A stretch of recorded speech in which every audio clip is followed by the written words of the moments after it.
Layuan mo ang anak ko. Kapalit ng 5 milyon. Hindi ka nararapat sa pamilyang Madrid. Dahil isa ka lang hampas lupa.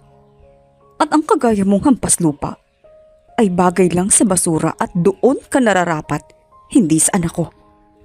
Mga masasakit na salitang paulit-ulit na naririnig ni Andy sa kanyang diwa. 3 years ago. Hoy, Anding, bumangon ka na nga dyan at late na tayo. Sigaw ni Fiore kay Andy. Ngayon kasi ang interview nila sa ina-apply ang trabaho. Papungas-pungas na bumangon si Anding. Hindi rin naman kasi titigil si Fiore sa kasisigaw. Lumabas siya ng kwarto at nagdiretso sa kusina upang magtimpla ng kape. Ano itsura yan? Tanong niya kay Fiore na masama ang tingin. Kailan ka kaya magiging mabilis at hindi makupad? Aba, pangatlong interview na natin to ah. Kapag nalilate pa tayo, ewan ko na sa'yo. Ikaw na lang ang maghanap ng trabaho mo. Sermong wika ni Fiore sa kaibigan niyang makupad pa sa pagungkong kumilos. Umupo si Andy sa tabi ni Fiore at tumingin sa orasan na nakasabit sa dingding. Maaga pa naman ah. Anong problema ng baklang to? Maaga pa po. Huwag ka mag-alala this time. Matatanggap na tayo. Wika niya sabay higop ng kape. Umikot ang dalawang eyeball ni Fiore bago pa supladang sumagot kay Anding. Paano mo nasabing matatanggap tayo? Maghuhula ka na ba ngayon? Yan din ang sinabi mo nung isang linggo ah. Ako naman si Gaga, naniwala sa'yo. Kapag tayo ay nalit pa dahil kumain ka na. At baka nalit nga tayo.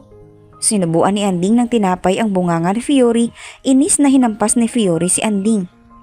Sa tuwing nagtatalak siya, ganito ang eksena. Laging may pasubo. Pasalamat na lang siya at hindi ang mainit na kape nito ang isinubo. Eksaktong 7:00 ng umaga ay nasa harapan na sila ng isang napakalaking gusali na ubod ng taas. Nakakalula, grabe. Siguro sobrang yaman ng may-ari nito sis. Manghangwi ka ni Anding kay Fiore habang nakatingala sila sa building. Oo nga. Sa palagay mo sis, matatanggap kaya tayong dalawa? Sa palagay ko kasi matatalino ang mga nandyan eh. Nag-aalinlangan na saad ni Fiore. Huwag mong pagdudahan ng sarili nating kakayahan bakla. Matalino lang sila pero maganda naman tayo. Biglang sumilay ang ngiti sa labi ni Fiore sa sinabi ni Andy. Tama nga naman ito. Maganda sila at gagamitin nila iyon. At saka, matalino naman tayo ah. Hindi nga lang halata. Wika pa ni Andy sabay tawa. Pasok na tayo at baka hindi pa tayo matanggap. Nakahinga ng maluwag si Andy nang huminto ang elevator sa 106 na floor. Agad siyang lumabas ng elevator. Ilang minuto ang lumipas nang biglang, Miss Andy Gomez, kayo na po ang sunod. Pasok na po kayo sa loob. Wika ng isang maedad na babae. Hoy babae, umayos ka kapag tinatanong ka ni sir ha. Kilala kita, kaya hindi ka matatanggap sa trabaho dahil sa pagiging makatwiran mo. Wika ni Fiore kay Andy. Kilala niya ito, hindi mawala ng katwiran kahit mali. Oo na, palibhasa tanggap ka na. Pasok na ako, baka mas lalong hindi ako matanggap. Tumayo na si Andy at naglakad patungo sa pintuan ng may-ari ng kumpanya. Huminga muna siya ng malalim bago kumatok. Isang baritonong boses ang nagsalita sa loob bago niya pinihit ang seradura ng pinto. Mas lalong dumoble ang kabang nararamdaman niya nang tuluyan na siyang pumasok sa loob ng opisina. Sir, wika niya. Nakatalikod kasi ang lalaki kaya hindi makita ni Andy ang itsura nito. You may sit, Miss Gomez. Umupo si Andy sa silyang katapat ng table ng lalaki. Agad niyang napansin ang pangalang nakaukit sa isang malinis na kahoy. President Carl Joseph Madrid.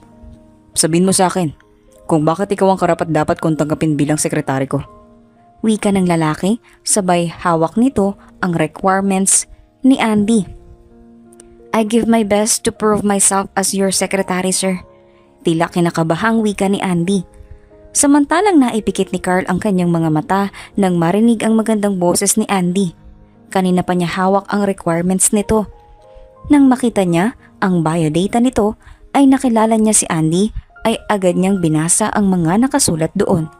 Wala pa itong experience sa pagtatrabaho sa kumpanya. Nagtataka lamang siya sapagkat nauna itong magtapos kaysa sa kanya ngunit hindi pa ito nakakapagtrabaho. Sa talino at ganda nito, Imposibleng wala itong napasukang trabaho. Sir! Muling naipikit ni Carl ang mga mata nang muling magsalita si Andy. Namiss niya ang maganda nitong boses. Boses na kinasasabikan niyang marinig sa loob ng 3 taon. Paano kita matatanggap dito kung wala ka bang experience sa trabaho? Wika ni Carl habang nakatalikod pa rin. Hindi pa siya handang magpakita kay Andy kahit ito ang nakipaghiwalay sa kanya 2 years ago na. Mawalang galang na po, sir. Ganyan po ba kayo kung mag-interview sa mga aplikante nyo? Naiinis na wika ni Andy. Saan ka naman kasi nakakita ng nag-i-interview na nakatalikod? Hindi ka pa rin nagbabago, Andy. Mataray at suplada ka pa rin. Wika ni Carl, sabay ikot ng upuan. Ganun na lamang ang pagkagulat ni Andy. After 3 years, muli niyang nakita si Carl, ang lalaking iniwan at sinaktan niya noon dahil sa pagiging seloso nito. At dahil na rin sa pamilya nito, at isa sa dahilan ni Andy, ang pamilya ni Carl. Ayaw sa kanya ng mami ni Carl kaya kahit masakit, iniwasan niya si Carl.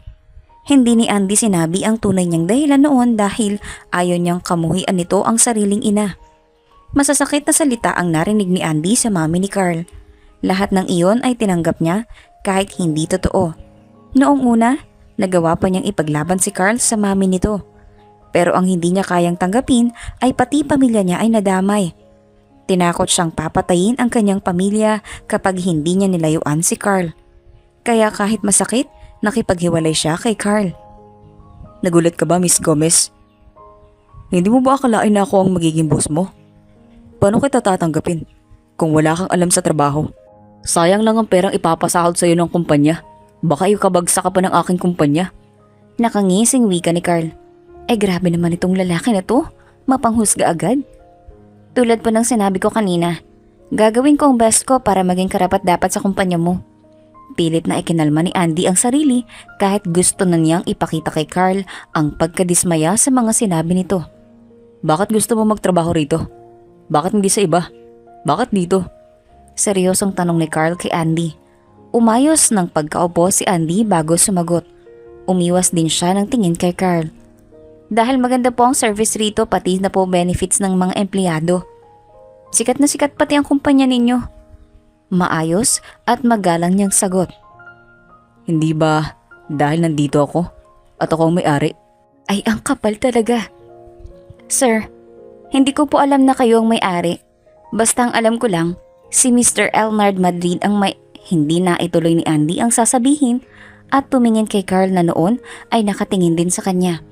Ibig sabihin, daddy niya si Don Elnard Madrid. Hindi pa kasi niya nakikita ang ama nito at tanging mami lang ni Carl. Kung sakaling tanggapin kita rito, madali ka bang matuto, Miss Gomez? Yes, sir. Okay, you may start today.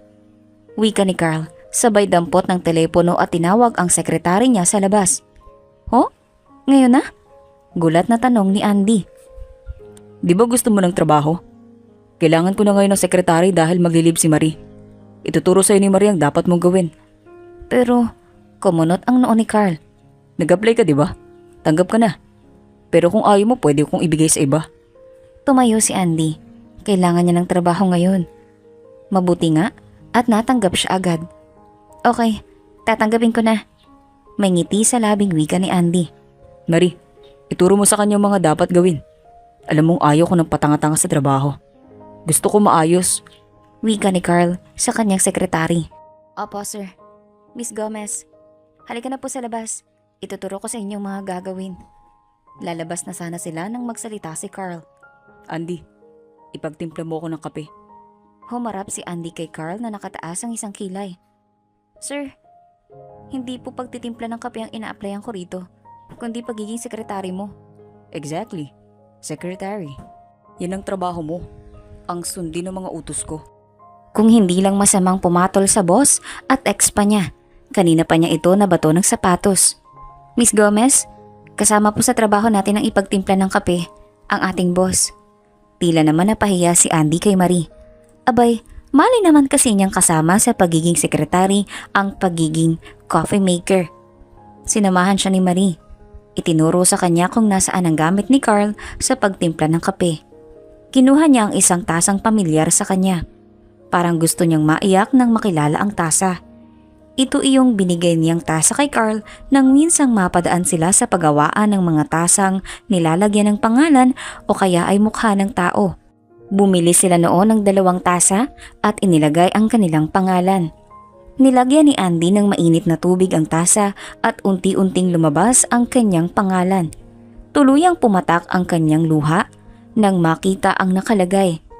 Hindi akalain ni Andy na hanggang ngayon ay ginagamit pa pala ito ni Carl sa kabila ng ginawa niyang pananakit dito. Pinunasan ni Andy ang luhang lumanda sa kanyang mukha nang magsalita si Marie. "Ito ang kape ni sir. Ayaw niya ng matamis," wika ni Marie. Kahit hindi sabihin ni Marie, alam na alam niya at hindi makakalimutan ang gusto ni Carl. Inilapag ni Andy ang umuusok na kape ni Carl sa harapan nito. "Sir, kung wala na kang ipapagawa, lalabas na po ako." Tatalikod na sana si Andy nang magsalita si Carl. "Nasa'yo po ba ang boyfriend itong tasa ko?" Biglang humarap si Andy. "Sir, labas po sa trabaho ko ang ganyang mga bagay." Tumayo si Carl at lumapit kay Andy. Kung alam lang sana ni Andy na kanina pa niya ito gustong yakapin at halikan. "Bakit? Ayaw mo nang balikan ng araw kung saan iniwan mo akong durog na durog?" Naggalit na wika ni Carl. Halos hindi naman makatingin ng diretso si Andy. Ramdam ang sakit na dinulot niya noon dito. Napakislot pa siya nang hawakan ni Carl ang kanyang baba at pilit na pinapaharap sa kanya. Ipinikit ni Andy ang mga mata nang magtama ang kanilang mga mata ni Carl. "Alam mo bang kanina pa kita gustong yakapin at hagkan?" Naimulat ni Andy ang mga mata. "Carl," pabulong na wika ni Andy. "Bumalik ka na sa trabaho mo." Pagtaboy ni Carl. Hindi dapat manaig ang pagkasabik ni Carl kung hindi ang galit para rito. Muli siyang bumalik sa kanyang upuan nang nakalabas na si Andy. Gustong gusto na niya itong yakapin pero bakit nanaig pa rin ang kagustuhang maghiganti rito? Masaya at puno ng pangarap ang relasyon nila noon ni Andy. Magkaklase sila sa kursong business ad. Kontento sila kung anong meron noon. Si Andy ang babaeng pinangarap niyang iharap sa dambana. Nasa kanya na ang lahat ng katangiang gusto ni Carl sa isang babae. Pinaglaban ni Carl ang kanilang pagmamahalan sa kanyang pamilya lalo na sa kanyang ina. Mahal na mahal ni Carl si Andy at gagawin niya ang lahat wag lang itong mawala sa kanya. Kahit bata pa sila noon, ipinangako na ni Carl sa kanyang sariling si Andy lang ang mamahalin. Mahal na mahal nila ang isa't isa noon. Ngunit sa isang iglap lang ay biglang nawala at naglaho ang kanilang pangarap nang makipaghiwalay si Andy. Ayaw ni Carl na tanggapin ang pakikipaghiwalay nito pero wala na siyang nagawa ng harap-harapang ipakita ni Andy na may iba na itong mahal. Sobra siyang nasaktan. Araw-araw siyang nasa bar upang mawala ang sakit na dulot ni Andy. Hanggang nabalitaan na lang niyang nag-transfer ng school si Andy kasama ng bagong lalaking ipinalit sa kanya. Ang sakit at puot na nararamdaman ni Carl ay ibinaling kay Trisha, ang babaeng matagal nang may gusto sa kanya at gusto ng pamilya niya para sa kanya. Naging sila ni Trisha at kahit hindi niya ito mahal hanggang may nangyari sa kanila, ay nagbunga iyon ng isang batang babae. Nagsama sila ni Trisha ngunit hindi niya ito pinakasalan dahil tanging si Andy lamang ang babaeng ihaharap niya sa dambana. Hindi naging maganda ang pagsasama nila ni Trisha. Lagi silang nag-aaway hanggang nauwi sa hiwalayan. Iniwan sa kanya ni Trisha ang bata. Binuhos ni Carl ang lahat ng oras sa anak at pag-aaral. Nang makatapos siya sa pag-aaral ay agad niyang pinamahalaan ang kumpanya ng ama. Ginawa ni Carl ang lahat upang maging karapat-dapat na presidente sa murang edad. Magmula nang maghiwalay sila ni Trisha, wala na siyang ibang babae. Dahil hanggang ngayon, si Andy pa rin ang laman ng puso niya. Chapter 2. Pabaling-baling si Andy sa paghiga. Kanina pa siya hindi makatulog dahil sa pagkikita nilang muli ni Carl. Hindi akalain ni Andy na magkukrus pa ang kanilang landas at hindi niya rin akalain na ito ang magiging boss niya. Pagkakita niya kanina kay Carl, gusto niyang tumakbo palabas dahil sa ginawa niya rito. Pero nandoon pa rin ang kanyang puso ang pagkasabi kay Carl. Alam ng Diyos na hanggang ngayon mahal pa rin ni Andy si Carl. Ni hindi ito mawala sa kanyang puso. Nagawa man niyang saktan nito dahil iyon lang ang tanging paraan upang tigilan na sila ng mami ni Carl. Sa muling pagkikita nila, muling bumalik ang nakaraan kung saan nasaktan niya ito at kung paano siya pagsalitaan ng masasakit na salita ng ina ni Carl. Ikaw ba ang bagong kinahumalingan ng anak ko ngayon? Napahinto sa pagbukas ng munting gate si Andy dahil sa babaeng nagsalita sa kanyang likod. Humarap siya. Isang may edad na babae pero nababakas pa rin dito ang taglay na kagandahan at mukhang mayaman. Sino po kayo? Magalang na tanong ni Andy. Ako lang naman ang ina ni Carl Madrid. Nakataas ang isang kilay nitong wika, sabay paypay ng hawak na pamaypay. Nagulat naman si Andy sa sinabi ng babae. Kukunin niya na sana ang kamay nito para magmano ngunit biglang tinabig siya. Hindi na ako magpapaligoy-ligoy pa babae. Alam kong girlfriend ka ng anak ko. At ayaw ko sa'yo. Dahil isang ampas lupa ka lang. Hindi ka nababagay kay Carl. Pinaibig mo ang aking anak dahil alam mong mayaman siya. Hindi ang isang katulad mo ang gusto ko para sa kanya. Kaya ngayon palang layuan mo na siya. Seryoso at galit na wika ng babae. Tila naman nadudurog ang puso ni Andy dahil sa panlalait nito sa kanya. Umiinit na rin ang kanyang ulo at gusto niyang sumagot. Pero dahil matanda ito at ina ng lalaking mahal niya, pilit niyang ikinalma ang sarili.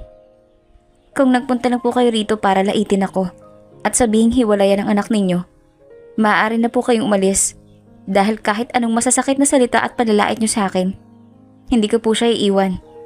Mahal ko po si Carl. At kahit kailan, hindi po ang pera ninyo ang habol ko. Mahal ko si Carl at ipaglalaban ko yun. Magalang at matapang na wika ni Andy. Hanga rin ako sa'yo, no? Hindi ka mahal ng anak ko dahil may mahal siyang iba. Babaeng mayaman at maganda. Hindi tulad mong hampas lupa lang. Nakatira sa squatter area. Isang mabahong lugar. Maaari na po kayong umalis.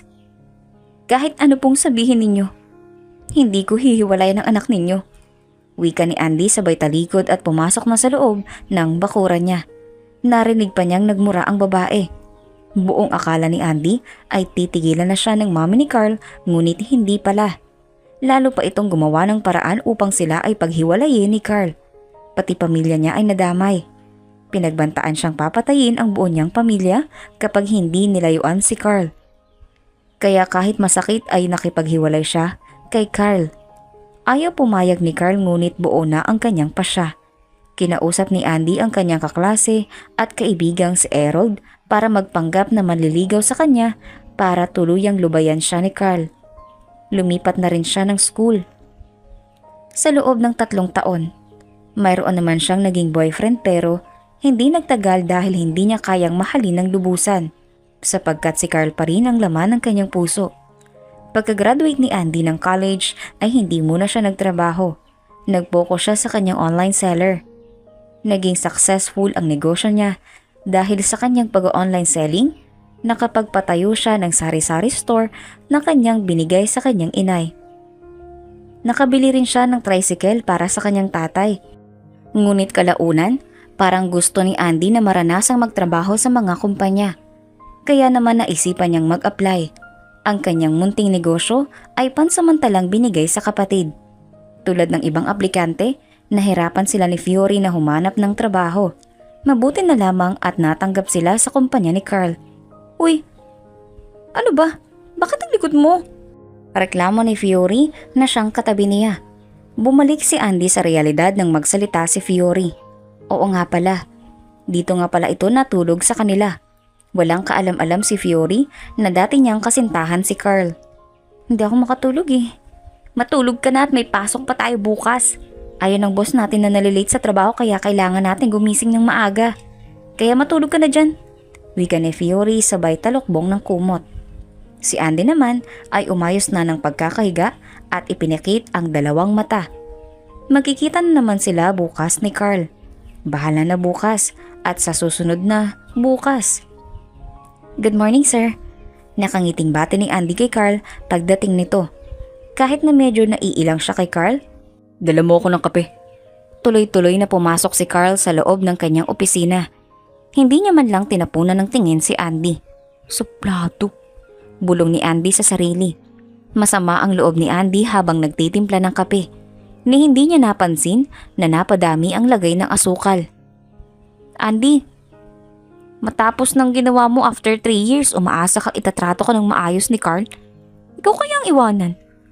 Pero labas na sa trabaho namin ng nakaraan kaya dapat tratuhin niya ako ng maayos. Parang tangang kausap ni Andy ang sarili. Sir, ito na po ang kape niyo. Inilapag ni Andy ang isang tasang kape sa harapan ni Carl. At syempre, gamit na naman ito ang tasang bigay niya. Kinuha ni Carl ang tasa at humigop. Ngunit naibuga niya iyon. Gusto mo bang magkaroon ng diabetes ako? Galit na tanong ni Carl. Ha? Patikim nga ako? Walang ano-anong kinuha ni Andy ang tasa at tinikman ng kape. Napangiwi siya sa sobrang tamis. Tipid siyang ngumiti kay Carl. Sorry sir, naparami yata ang asukal ko. Uulitin ko na lang po. Bilisan mo. Gusto ko yung dating kape mo. Kinilig si Andy sa sinabi ni Carl. Gustong gusto talaga nito ang kape niya. Yes sir. Inunat ni Carl ang sarili bago isinandal ang likod sa upuan. Sumuliyap siya sa kanyang pangbisig na relo. 12:00 na pala, kaya pala nakakaramdam siya ng gutom. Kape lang ang almusal niya kanina at merienda. Pinindot niya ang intercom at pinapasok niya si Andy. Sana lang hindi pa ito kumakain. Sir, wika ni Andy pagpasok sa loob. Kumain ka na ba? Tanong ni Carl. Hindi pa sir, pero papunta na po ako sa kantin. Bakit po? Inabot ni Carl ang kanyang cellphone kay Andy.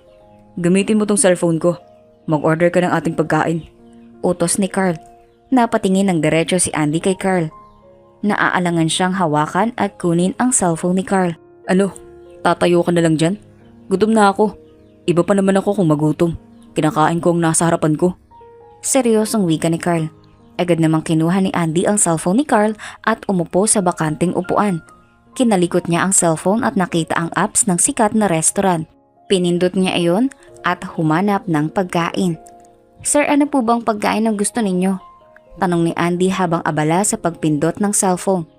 Kung ano yung gusto mo, yun na din ang akin. Tumingin si Andy kay Carl. Sir? Nagtatakang tanong ni Andy. Gutom na ako, Andy, kaya umorder ka na. Striktong pagkakasabi ni Carl. Okay, ako pala ang bahala ha. In-order ni Andy ang pagkain gusto niyang kainin. Wala siyang pakialam kung mahal. Sinabi ni Carl eh. Matapos orderin ni Andy ang mga pagkain ay binalik na niya kay Carl ang cellphone. Diyan na muna sa'yo at tatawag pa ang rider. Okay. Labas po muna ako. Dito ka lang. Wala nang nagawa si Andy kundi muling umupo.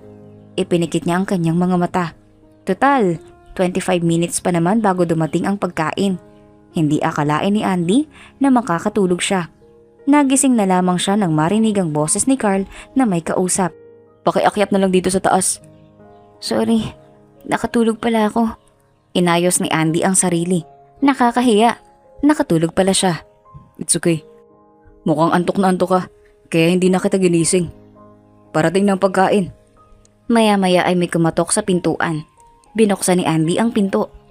Ma'am, ito na pong order ninyo. Inabot ni Andy ang nakasupot na pagkain. Thank you. Bumaling siya kay Carl. Sir, bayad po. Ay ma'am, wala po yung bayad. Ha? Takang tanong ni Andy. RJ, maaari ka nang umalis. Saad ni Carl. Yes boss. May ngiti sa labing wika ni Manong Ryder. Isinara ni Andy ang pinto at naglakad patungo sa lamesa. Binuksan niya ang supot at inilabas ang pagkain. Paanong wala itong bayad? Ano ito? Libre? O sadyang ganoon kasikat ang mga Madrid? Bakit ba niya iniisip yun? Gutom na siya, kaya kakain na sila. Sir, kain na po tayo. Tawag ni Andy kay Carl. Wow, ang sarap pa. Natatakam na wika ni Carl. Kinuha ni Carl ang pagkaing nakalaan para sa kanya. Una niyang kinain ang malaking sugpo. Si Andy naman ay tahimik lang na kumakain. Andy, kumusta ka na? Tanong ni Carl. Carl? Napatingin si Andy kay Carl. Masama bang kumustay ng dating girlfriend na ngayon na sekretary ko na? Uminom muna ng tubig si Andy bago sumagot. Kinakabahan tuloy siya. Okay lang naman ako sir. May online business ako. Yun ang trabaho ko pagkatapos kong magtapos sa kolehiyo. Kaya wala akong experience sa trabaho.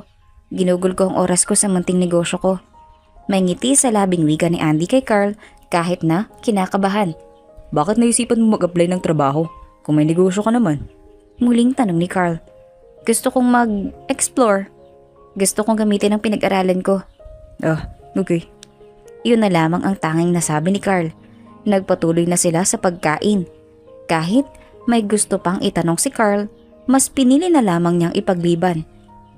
May tamang oras at panahon para sa mga tanong niya. 3 taon na ang nakakalipas. Andy!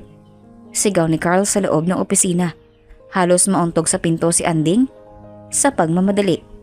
Ano kayang nangyari at sumigaw itong si Carl? Bakit po? Hindi na ituloy ni Anding ang sasabihin nang ibagsak ni Carl ang mga papeles sa harapan niya. Kay simple-simple na pinapagawa ko sa'yo. Hindi mo pa magawa ng maayos. Ulitin mo yan. Walang uuwi hanggat hindi yan tapos. Galit na wika ni Carl. Pero sir, ilang beses ko po yung chinik. Okay naman po siya. Katwiran ni Andy. Totoo naman ilang beses niyang nireview ang mga papeles bago ibigay kay Carl. So, ako pa ang mali. Hindi naman po sir. Pero okay naman po itong mga papeles. Muling iginiit ni Andy ang kanyang gawa. Kumunot ang noo ni Carl. Papaulitin ko ba yan sa'yo kung tama lahat? Ayusin mo. Now na. Walang nagawa si Andy kundi kunin ang mga papeles. Masama ang loob na lumabas siya ng opisina ni Carl. Ano kayang nangyari doon? Kanina okay lang. Tapos ngayon, galit at naninigaw.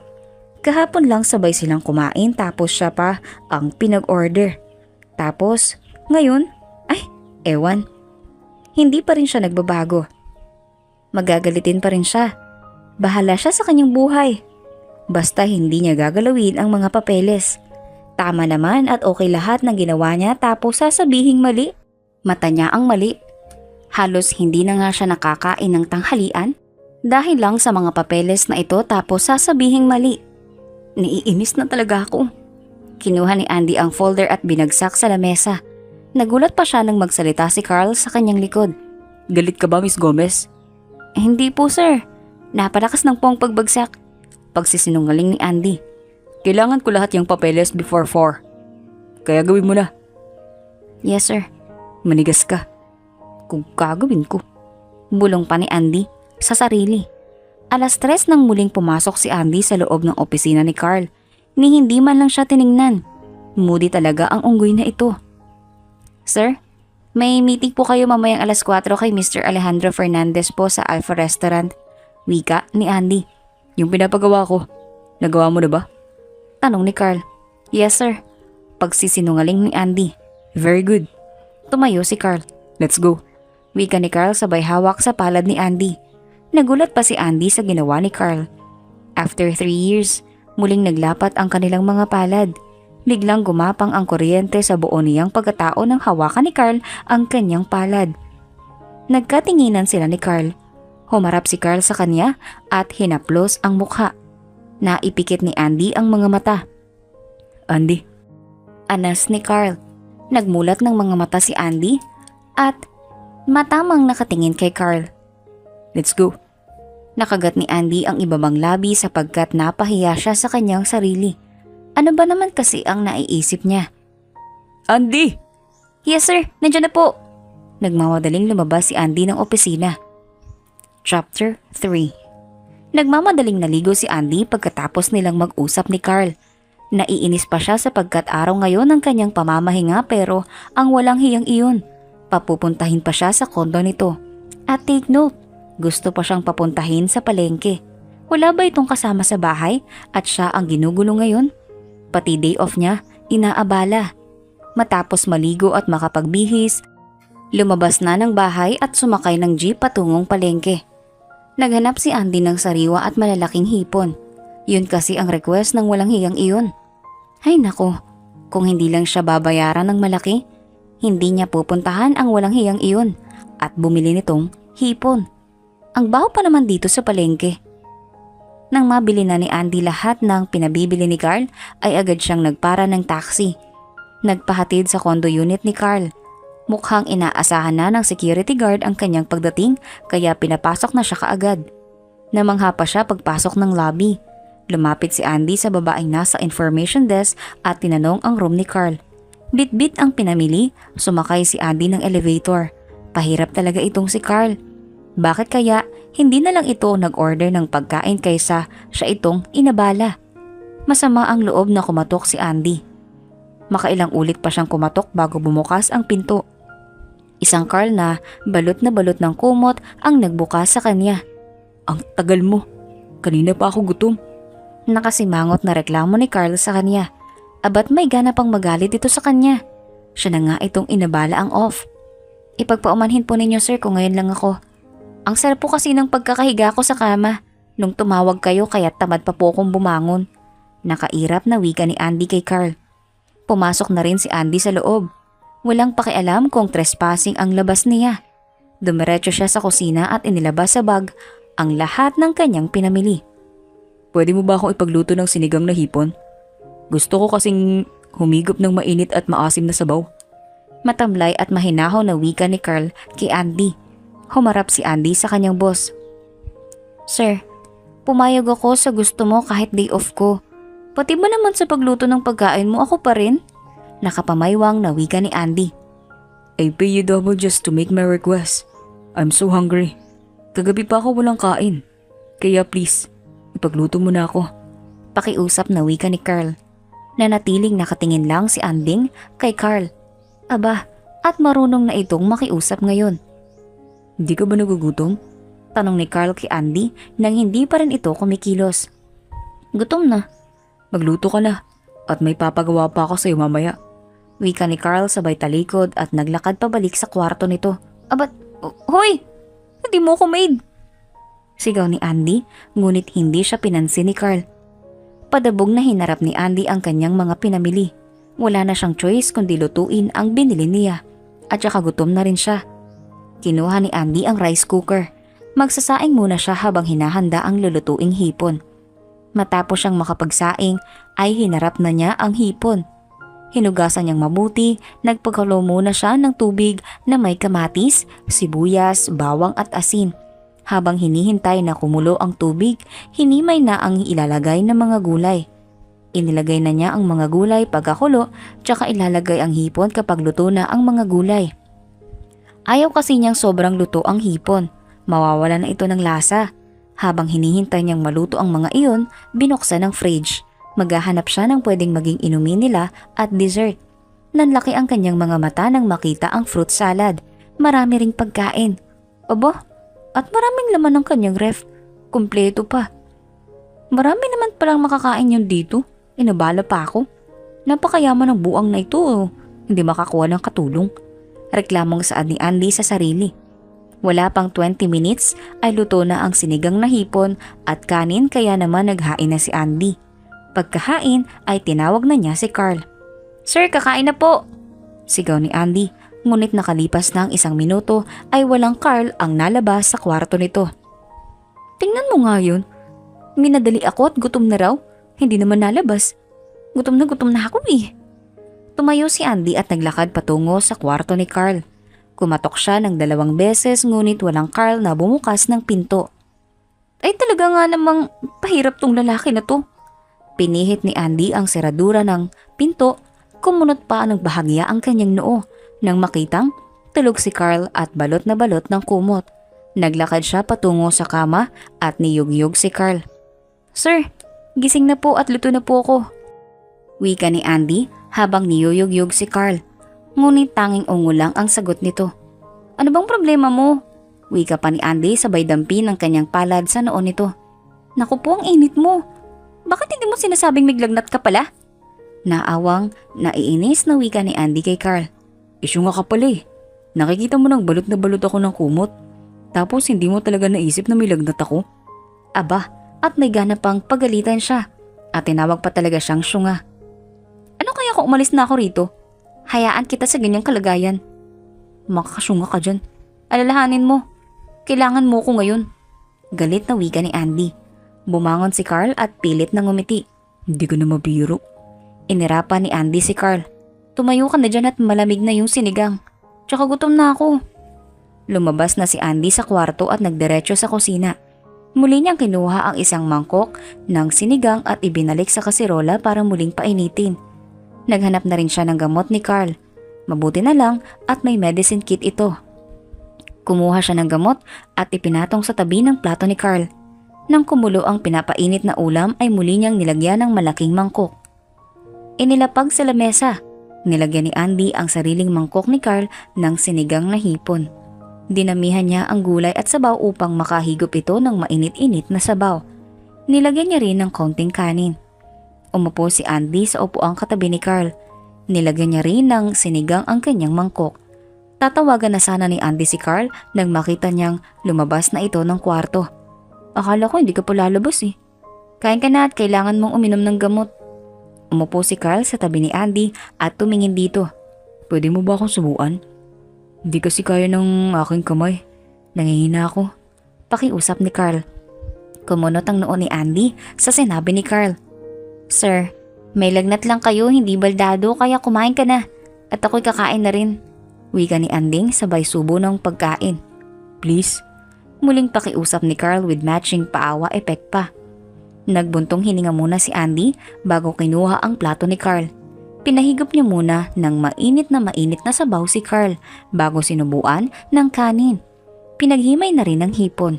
Bakit kaya hindi niya kayang tiisin ang kumag na ito? Kasi nga po, mahal mo pa. Wika ng isip ni Andy. Kumain ka ng marami at iinom ka pa ng gamot. Bakit hindi mo agad sinabi sa akin na may lagnat ka pala? Eh di sana ay kanina pa ako rito. Sermon ni Andy kay Carl habang sinusubuan. Kapag ba sinabi ko sa'yo kanina pupunta ka? Matamlay na tanong ni Carl. Seryosong tumingin si Andy kay Carl. Kailan ba kita tatanggihan? Balik na tanong ni Andy. Kumain ka pa para makainom ka na ng gamot. Sinubuan ni Andy si Carl hanggang maubos ang pagkain sa plato. Hindi siya pumayag na hindi ubusin ang pagkain. Pinainom niya rin ito ng gamot. Pwede bang huwag ka na munang umuwi? Wala akong kasama rito. Muling pakiusap ni Carl kay Andy. Aba sir, babayaran kita ng triple. Samahan mo lang ako rito. Tumango-tango si Andy. Napapaghalata tuloy na mukha siyang pera. Ay bahala siya kung ano ang isipin niya. Hawak-hawak ni Andy ang palanggana na may lamang tubig at matama niyang pinagmasdan ang natutulog na si Carl. Mataas pa rin ang lagnat nito kaya naman kumuha siya ng palanggana at bimpo. Ang gwapo niya kahit inaapoy ng lagnat. Nasaan ba ang girlfriend nito at hindi iyon ang tawagan? Andy, huwag mo akong iwan. Mahal na mahal kita. Wika ni Carl habang tulog. Iyon ang huling salitang narinig ni Andy kay Carl 3 years ago na ang nakalipas. Biglang tumulo ang luha ni Andy sa narinig niya mula sa natutulog na si Carl. Please, muling wika ni Carl. Inilapag ni Andy ang hawak na palanggana sa center table at umupo sa tabi ni Carl. Marahan niyang hinaplos ang mukha ni Carl. I'm sorry kung iniwan kita noon. Hindi ko gustong iwan ka. Pero yun lang ang alam kong paraan upang mabuhay kami ng tahimik. Ayaw sa akin ng mami mo dahil isa lang akong hampas lupa. Kinausap ako ng mami mo para layuan ka. Tinakot kaya naman iniwang kita. Hindi tayo bagay dahil mayaman ka at mahirap lang ako.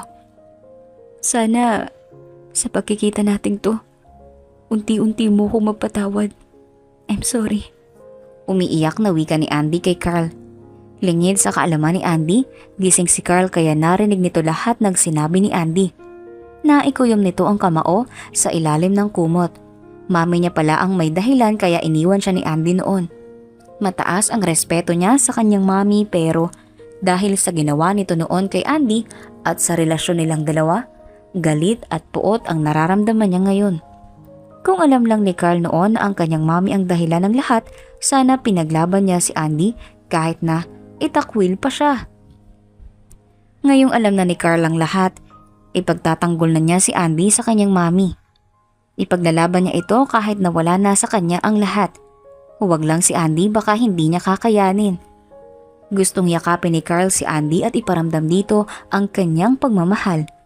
Aluin at punasan ng mga luhang pumapatak sa mga mata. Ngunit hindi pa ito ang tamang panahon para sa kanila ni Andy. Kailangan niya munang makausap ang ina. Ramdam ni Carl ang paglapat ng malamig na bimpo sa kanyang noo at tuluyang iminulat niya ang mga mata. Andy, Anas ni Carl. Kailan ka pa nilalagnat? Tanong ni Andy. kagabi pa. Sagot ni Carl. Kagabi? Hindi ba magkasama tayo kagabi? Bakit hindi mo sinasabi sa akin? Sunod-sunod na tanong ni Andy. Kaya ko naman ng... Hindi na natuloy ang sasabihin ni Carl nang magsalita si Andy. Anong kaya? Tignan mo nga yung sarili mo. Yan ba ang kaya? Hindi ka nga makakain kung wala ako. Huwag kasing pilitin ang sarili kung hindi naman kaya. Galit na sermon ni Andy. Bahagyang napangiti si Carl sa inasal ni Andy. Opo, ma'am. Upo ko dyan. Nakairap na wika ni Andy. Hinawakan ni Carl ang kamay ni Andy at bahagyang pinisil. Pwede mo ba akong tabihan? Ang lamig kasi. Pakiusap ni Carl kay Andy. Hindi umimik si Andy. Nanatiling nakatingin lang ito kay Carl. Please. Promise. Babe lang ako. Gusto ko lang matulog na katabi kita. Baka sakaling mawala agad ang lagnat ko kapag katabi kita. Nakangiti sabay kindat na wika ni Carl. Aba, at may ganyan pang linyahan. May lagnat na nga. Gusto pang humarot. Ang dami mong alam, Mr. Madrid.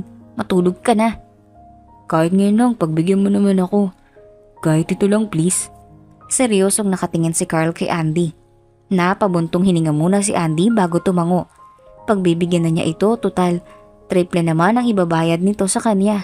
At saka walang mali siya kung tatabihan niya ito. Wala nga ba? Ikaw pa? Makatabi mo lang si Carl. Kung anong meron dyan sa tiyan mo, kung kiligin ka.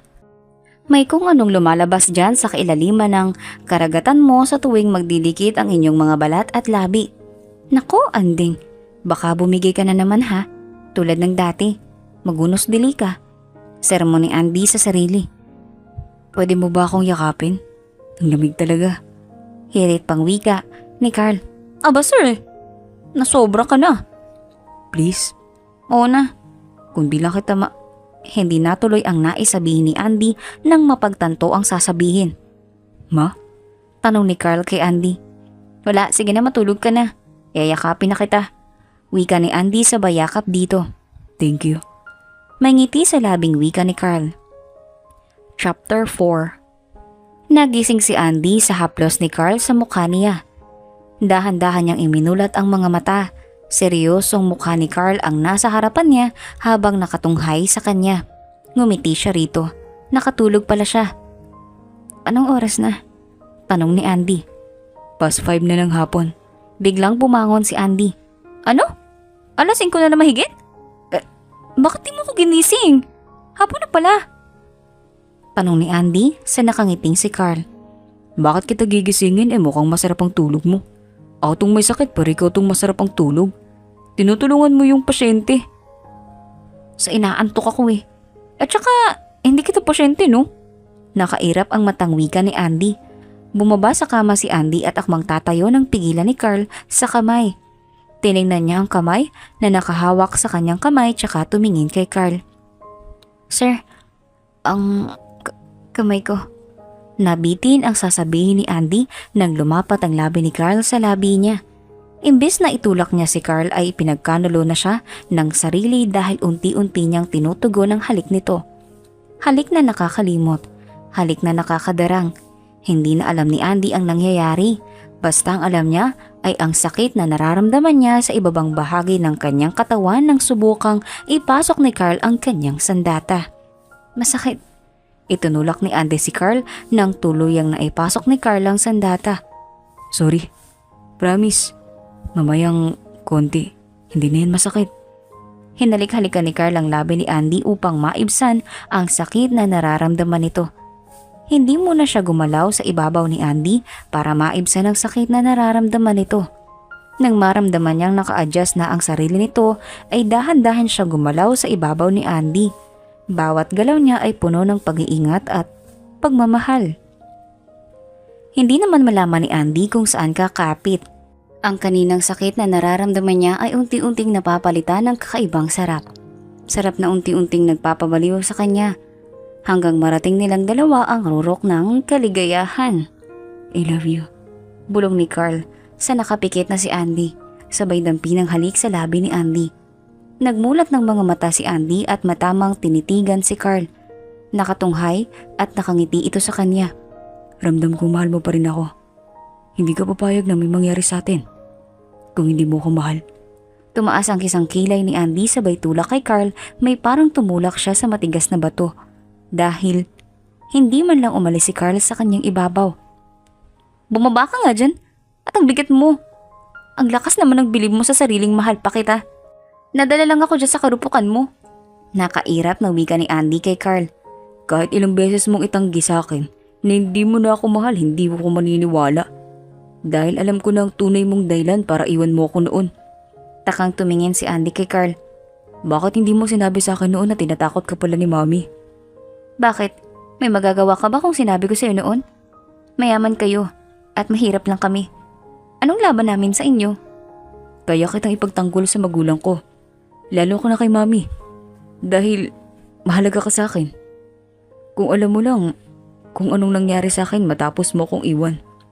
Halos mabaliw ako kakaisip kung bakit mo nagawang saktan at iwan ako. At ipagpalit sa baklang yun. May halong galit at tampong wika ni Carl sabay alis sa ibabaw ni Andy. Humiga siya sa tabi nito at tumitig sa kisame. Paano mo nalaman? Naluluhang tanong ni Andy. Narinig ko lahat ng sinabi mo kanina. I'm sorry. Natakot ako noon sa mami mo. Tuluyan nang umiyak si Andy. Hindi ko na ipaglaban ang pag-ibig ko sa'yo. Ginawa ko ang lahat para layuan mo ako. Ginamit ko si Errol para lang layuan mo ko. Lumipat ako ng school para tuluyang lumayo sa'yo. Pero lahat ng yun ay sobrang sakit sa akin sapagkat mahal na mahal kita. Humarap si Carl kay Andy. Pinunasan ng mga luhang lumanda sa pisngi nito. Ngayong nandito ko na ulit sa piling ko, hindi na ako papayag na iwan mo ulit. Ipaglalaban kita kay Mami. Pero Carl, ayoko magalit at itakwil ka ng mami mo nang dahil lang sa akin. Wala akong pakialam kung magalit si Mami sa akin. Mula pagkabata sinunod ko siya. Ngayon ako naman ang masusunod. Dahil ayaw ko nang mawala ka pa sa akin. Ngayon pa ba kita hindi ipagtatanggol? Minangyari na sa atin. Malay mo, may mabuo. Kindat na wika ni Carl kay Andy. Hinampas ni Andy si Carl. Anong mabuo? Ayoko pang mabuntis. Pananagutan kita at pakakasalan kahit sa ang simbahan. Hinalikan ni Carl sa labi si Andy. Natinagunan naman ito. Hanggang mag-isa muli ang kanilang mga hubad na katawan, sa pangalawang pagkakataon buong pusong ipinadama nila sa isa't isa ang kanilang pagmamahalan. Paano kung malaman ng mami mo ang tungkol sa atin? Tanong ni Andy kay Carl habang yakap nila ang isa't isa. Sa isang buwan birthday ni Daddy, isasama kita at ipapakilala sa kanila bilang fiancé ko at ina ng magiging mga anak ko. Ano? Nababaliw ka na ba? Gusto mo na ba akong mapatay ng mami mo? Sunod-sunod na tanong ni Andy sa nakagising si Carl. Ang loko, parang hindi natatakot sa sariling ina. Akong bahala. Ewan ko sa'yo. Hindi ka natatakot sa iyong ina. Takot yun kay Daddy. At saka palagay ko, matatanggap ka na ni Mami. Dahil ginawa ko ng matagal ng inasam-asam na apo. Nakangiting wika ni Carl, sabay hawak sa tiyan niya. Talaga lang ha? Ang lakas naman ng pakiramdam mong makabuo ka kaagad. Niyakap siyang mahigpit ni Carl. Oo naman. Sigurado akong sa isang buwan ay buntis ka na. Abat inuna mo talaga ang anak-anak ko kaysa pakasalan ha? Bukas na bukas, magpapakasal tayo. Napatingin si Andy kay Carl. Ayaw mo maniwala? Tanong ni Carl dahil tila nagdududa si Andy sa sinabi niya. Kinuha niya ang cellphone at tinawagan ang kanilang abogado. Yes, attorney. Bukas na umaga, pakihanda ang mga papeles. At saka attorney, huwag mo munang maulit kay Mami at Daddy na magpapakasal na ako. Yes, attorney. Hinampas muli ni Andy si Carl matapos ang tawag nito. Seryoso ka ba talaga? Mahal kita.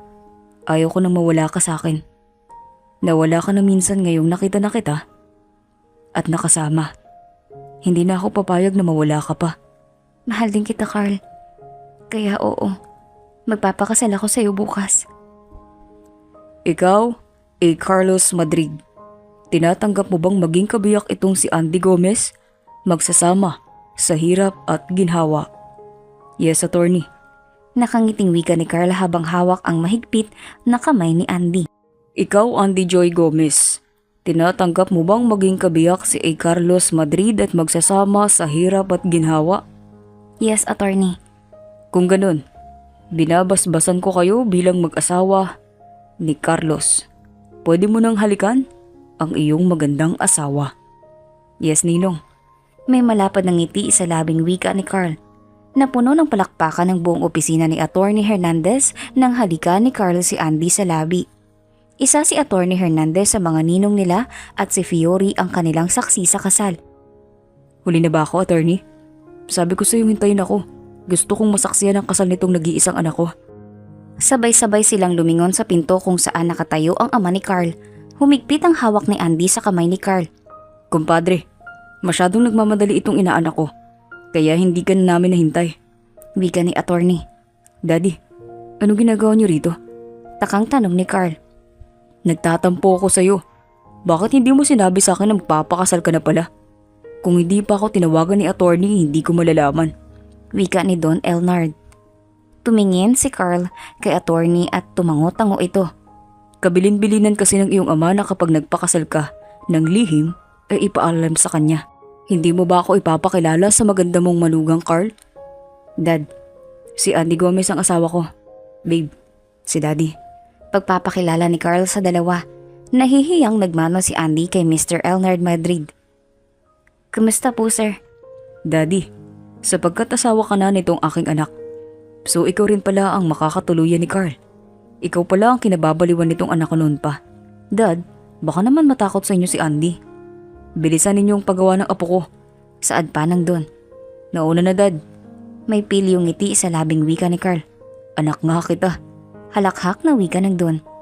Sa isang sikat na restaurant silang lahat kumain, hindi pumayag ang ama ni Carl na hindi masasarap na pagkain ang ihain sa lamesa. Matapos ang masayang salo-salo, nagtuloy ang bagong kasal sa El Nido, Palawan. Doon nila ginanap ang honeymoon. Nagstay sila ng 3 araw. Akala ni Andy tuluyan nang maging masaya sila ni Carl, ngunit hindi pala. Dahil sa sayang nararamdaman nila, nakalimutan nila ang ina ni Carl. Tanggap rin ni Andy ang unang anak ni Carl. Sa ngayon, nakay Trisha ang bata. Tanging sa picture at video call lang nakikita ni Andy ang bata. Babe, alis na ako. Malilate na ako. Paalam ni Carl kay Andy. Hindi na muna pumasok sa trabaho si Andy dahil iyon ang gusto ni Carl. Umuwi ka ng maaga ha. Magluluto ako ng paborito mo. Kung hindi na lang kaya ako pumasok, gumawa na lang tayo ng baby natin. Pilyong wika ni Carl. Sira, pumasok ka na at kailangan ka na sa opisina. Mamimiss kita. Niyakap ni Carl si Andy at hinalikan sa noo. Magkikita naman tayo mamaya. At saka anong ginagawa ng cellphone? Sige na, malilate ka na. Basta umuwi ka na lang ng maaga mamaya. Huminga ng malalim si Carl bago kumalas ng pagkakayakap. I love you. I love you too, ingat ka. Isang mabilis na halik ang ginawad ni Carl kay Andy bago ito lumabas ng condo unit. Katatalikod lang ni Andy nang may tumunog ang doorbell. Bahagya pa siyang napangiti nang buksan ng pinto. Baby, nakalimut. Mami, kayo pala. Pasok po kayo. Nilawagan ni Andy ang pagkakabukas ng pinto upang makapasok si Mrs. Madrid. Hindi na ako magpapaligoy-ligoy pa. Ang kapal talaga ng mukha mo at nagpakita ka pa sa anak ko. At talagang nagpakasal ka pa sa kanya. Layuan mo si Carl. Kung hindi mawawala ang pamilya mo. Ayaw kita para sa anak ko dahil isa kang hampas lupa lamang. Hindi ka na babagay sa amin. Galit na wika ng Mrs. Madrid kay Andy. Mahal ko po ang anak ninyo. Kahit anong gawin ninyo, hindi ko iiwan si Carl. Lakas na loob na wika ni Andy kahit na nanginginig na ang buong katawan niya sa takot. Kailangan niya maging matapang ngayon. 5 milyon. Lumayo ka lang sa kanya. Di ba pera lang naman ang habol mo sa kanya? Sabihin mo lang kung kulang pa yan at dadagdagan ko pa. May kinuha si Doña Carlota na tseke sa bag at itinapon sa harapan ni Andy. Dinampot ni Andy ang tseke at pinunit sa harapan ni Mrs. Madrid. Hindi ko po kailangan ng pera ninyo. Mahal ko po si Carl at patutunayan ko yun sa inyo. Hindi na po ako makakapayag na paghiwalayin ninyo kami. Ngayon. Umiiyak na wika ni Andy kay Mrs. Madrid. Ang tapang mo na ngayon. Bakit anong pinagmamalaki mo? Dahil ba isa ka ng Madrid? Kung hindi mo kayang hiwalayan at iwan ang anak ko, gagawin ko ang lahat upang mawala lahat ng pera at yaman ni Carl. Itatakwil ko siya. Yun ba ang gusto mo, Andy? Ang manghirap si Carl? Ang mawala sa kanyang lahat ng to? Ipinigit ni Andy ang mga mata at huminga ng malalim. Narinig na naman niya ang mga salitang kinalimutan na niya 3 years ago. Chapter 5. Samantalang si Mrs. Madrid naman ay masayang nakatingin sa umiiyak na si Andy. Ang totoo niyan, tanggap niya si Andy dahil wala naman siyang magagawa. Alang-alang kay Carl at sa kanyang asawa tinanggap si Andy. Sinubukan niya lang si Andy kung ano ang gagawin at kung talagang mahal niya si Carl. Nakagawa na siya noon ng kasalanan sa anak, ayaw na niyang maulit pa iyon. Natakot lamang si Doña Carlota noon at baka mabuntis ng maaga si Andy kaya pinaghiwalay niya ang mga ito. Sinabihan ng masasakit na salita at tinakot si Andy para lamang layuan si Carl. Nagtagumpay siya ngunit si Carl naman ang nagdusa. Kaya kailangan niyang itama ang mga nagawa noon para sa ikaliligaya ng anak ngayon. Guard, kunin niyo siya at dalhin sa dapat kalalagyan niya. Huwag ninyong sasaktan kung nilagot kayo sa akin. Utos ni Doña Carlota sa mga kasamang lalaki. Naimulat ni Andy ang mga mata at umatras. Ngunit wala na siyang kawalan nang hawakan siya ng 2 lalaki at sa pilitang inilabas sa condo unit. Bitawan niyo ako! Saan man ninyo ako dadalhin? Ma'am Carlota, parang awa na ninyo. Pakawalan ninyo ako. Kailangan ako ni Carl. Nagpupumiglas at nagmamakaawang pakiusap ni Andy sa Donya ngunit tila bingi ito.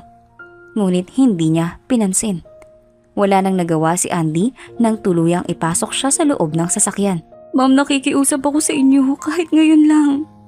Gusto ko makausap at mayakap sa huling sandali si Carl.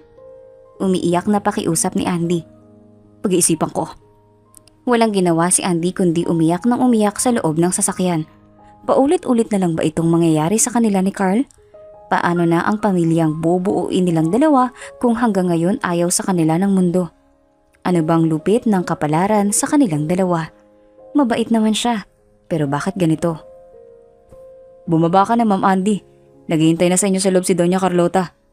Wika ng isang guard na kumaladkad sa kanya. Sa kaiisip niya, hindi niya namalayang nandito na pala sila. Pagkababa niya ng sasakyan ay tumambad sa kanya ang napakalaking bahay. Tumingin siya sa lalaking nasa likuran niya. Pumasok na po kayo. Wika pa ng guard. Naguguluhan man ay pumasok na si Andy sa malaking gate. Pagpasok niya ay sumalubong sa kanya ang napakalawak na garden. May iba't ibang halaman ang nakatanim doon. At ang pinakagusto niyang bulaklak, orchids. Binuksan ni Andy ang nakasaradong pinto at ganun na lang ang pagkagulat niya nang biglang pumutok kasabay nito ang pagsaboy ng maliit na bagay. Hindi niya alam kung anong tawag doon basta nagulat siya. Welcome home, Iha. Wika ng Don sabay halik sa kanyang pisngi. Dad, ano po ito? Naguguluhang tanong ni Andy. Surprise, Iha. Ito ang regalo namin sa iyo ni Carl. Matagal naming pinagawa ito ng mami niya para sa pamilyang bubuuin ninyo. Si Carl po. Alam po ba niya? Si Tita Carlota po. Mamaya darating na si Carl. May meeting lang. Si Carlota naman inaayos ang mga pagkain sa kusina. Bes, ang laki ng bahay niyo, nakakalula. Wika ni Fiore. Alam mo to? Tanong ni Andy. Ang akin? Balik tanong ni Fiore. Naguguluhan ako. Kanina kasi galit na galit sa akin si Doña Carlota. Pinagsabihan ako ng masasakit na salita. Binayaran pa nga ako upang layuan at iwan ko lang si Carl. Bulong ni Andy kay Fiore. It's my plan, Iha. Mula sa likod ni Andy ay nagsalita si Doña Carlota. Natatakot at nahihiyang humarap si Andy sa Doña. Forgive me, Iha. Ang totoo niyan, tanggap na kita para kay Carl ko. Sinusubukan lang kita kanina kung hanggang saan ang iyong pasensya para sa akin at kung hanggang saan kaya mong pagmamahal para sa anak ko.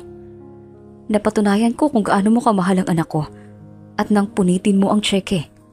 Patawarin mo ko, Iha. Noon pa man ay hindi ko na ako kontra sa gustong babae ni Carl. Pinaghiwalay ko kayo dahil napakabata pa ninyo. Baka mabuntis ka nang wala sa oras. Ginawa ko ang lahat upang hiwalayan mo siya. Nagtagumpay ako pero si Carl naman ang nagdusa.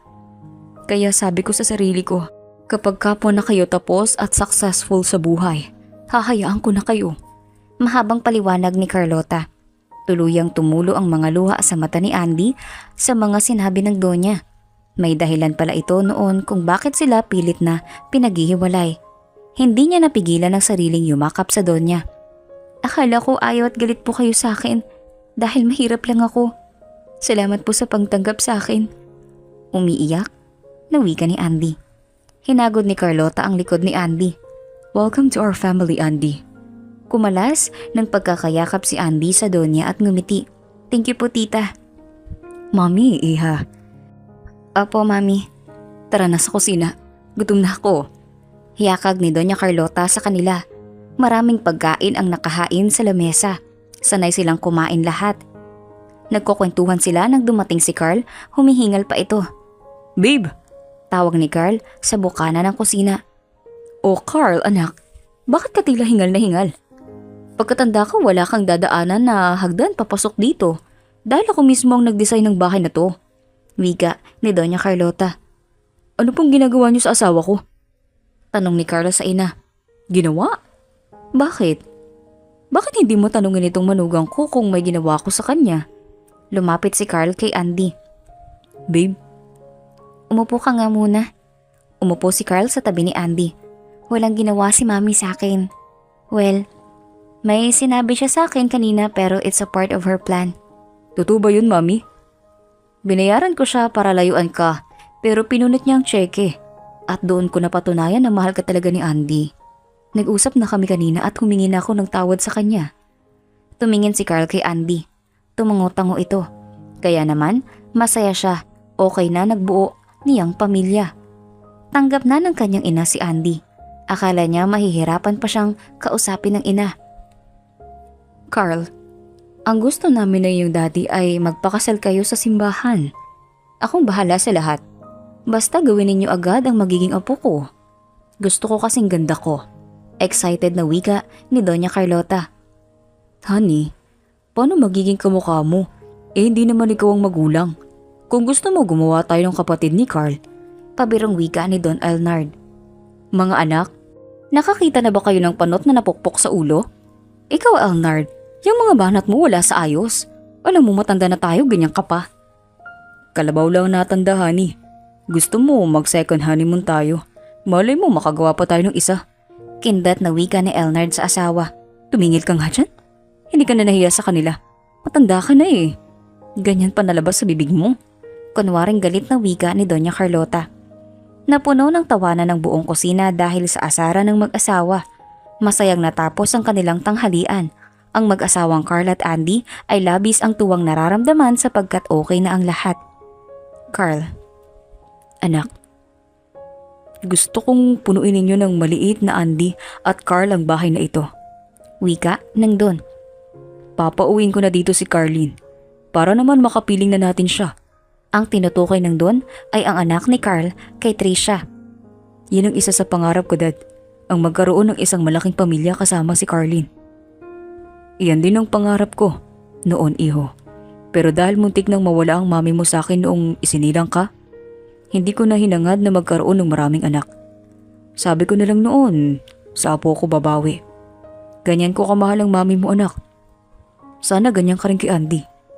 Huwag na huwag mong bibigyan ng sama ng loob. Magkatampuhan mo kayo. Huwag kayong tutulog na may sama ang loob. Hanggat maaari pag-usapan ninyo. At saka huwag mo siyang sasaktan at lulukuhin. Dahil ang mga babae, minamahal yan, hindi sinasaktan.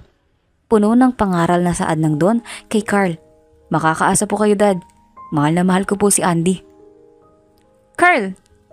Ano ba? Bakit ang bagal mo? Ang sakit-sakit na. Namimilipit sa sakit na sigaw ni Andy sa loob ng sasakyan. Kanina pa sumasakit ang kanyang tiyan. Baby, sandali lang ha. Huwag ka munang lumabas, please. Kausap niyang wika sabay haplo sa malaking tiyan. Babe, kaya pa ba? Tanong ni Carl. Oo, bilisan mo. At gusto na talaga nilang lumabas. Kambal ang pinagbubuntis niya, lalaki at babae. Kaya naman laking tuwa nila lalo na ang dalawang matanda. Pagdating nila sa ospital, ay agad siyang pinasok sa delivery room. Mabuti at nandoon ang kanyang doktor. Nahirapan man si Andy dahil first time niyang manganak, ngunit dahil nasa tabi niya si Carl, hindi niya masyadong nararamdaman ang sakit. Ramdam niya ang pagmamahal at pag-aalala ni Carl para sa kanya. Nailawal niya ng maayos at normal ang kambal. Unang lumabas si Andrea Charis Gomez Madrid, sunod si Clarence Andres Gomez Madrid, mga anak nilang magbibigay sa kanila ng ligaya at saya. Hindi magkamayaw ang mga matatanda sa pagkarga sa kambal matapos ibigay sa kanila. Kagigising lang din ni Andy. May ngiti sa labing nakatingin sa dalawang matanda habang karga ang mga anak. Babe, sigurado kong lalaki silang spoiled dahil sa dalawang yan. Wika ni Carl kay Andy. Malamang nga babe. Pero dahil tayong magulang, hindi dapat natin hayaan sapagkat ayokong lumaki silang spoiled. Gusto kong lumaki silang simpleng mga bata lang. Mabait at magalang. I love you babe. Mahal na mahal ko kayo ng mga bata. Madamdaming wika ni Carl sabay dampi ng halik sa noo. I love you too babe. Wala na silang mahihiling pa sapagkat mayroon na silang kompleto at masayang pamilya. After 4 years, nadagdagan pa ng isang babae ang kanilang anak, si Ariana Cali Gomez Madrid. Mami, si Ate Charis ayaw po akong pahiramin ng toy niya. Nakapaut ang ngusong sumbong ni Andres kay Andy. Karga ni Andy ang kanilang bunso. Dumidede ito sa kanya. Anak, pangbabae naman yung laruan ni ate. Hindi yun pwede sa'yo anak.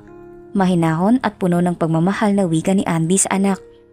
Pero mami, gusto ko po yun. I'm home! Sigaw ni Carl pagpasok niya sa loob ng bahay. Tatakbo naman si Andres pagkarinig ng boses ng ama. Kinarga ito ni Carl at hinalikan sa pisngi. Daddy, si Ate Charis ayaw ako pahiramin ng kanyang toy. Sumbong ni Andres sa ama. Lumapit si Carl kay Andy at humalik sa labi. How's your day my love? I'm fine babe. Yan yung anak mo, nagsusumbong ba naman? Daddy! Tatakbong lumapit si Charis kay Carl. Nagpakarga rin ito. Kumusta itong makakulit kong baby? Si ate ayaw ko pahiramin ng toy. Sabi ni mami bawal yun sa'yo kasi dal yun. Pang-girl yun eh. Right mami? O nga naman anak. Di ba ang dami mong toy na kotse? Yun ang laruan mo. Wika ni Carl sa anak. Okay po. Magalang na wika ni Andres. Ito ang gusto ni Andy sa mga anak. Madaling makaintindi at napagsasabihan. Sa murang edad nila nakakaunawa na ang dalawa. Sa ngayon, masaya na silang nagsasama ni Carl. Isang buo at masayang pamilya. Minsan nagkakatampuhan sila ni Carl pero napag-uusapan nilang mag-asawa. Mabait at mapagmahal na asawa at ama si Carl. Sina mommy at daddy ay nasa ibang bansa. Para raw sa third honeymoon nila. Ang kanyang pamilya naman ay may maganda na ring bahay, bigay ni Carl at nang binigyan ng panghanap buhay. Si Fiore naman ay may sarili ng pamilya. Nakapag-asawa ito ng isang foreigner at masaya na ito kasama ng 2 anak. Si Carly naman ay nasa Amerika na ulit. Doon ito napasok. Kinukuha lang nila Carl kapag bakasyon. Ako po si Andy Gomez Madrid. Maraming salamat po at masaya akong ibahagi ang aking kwento.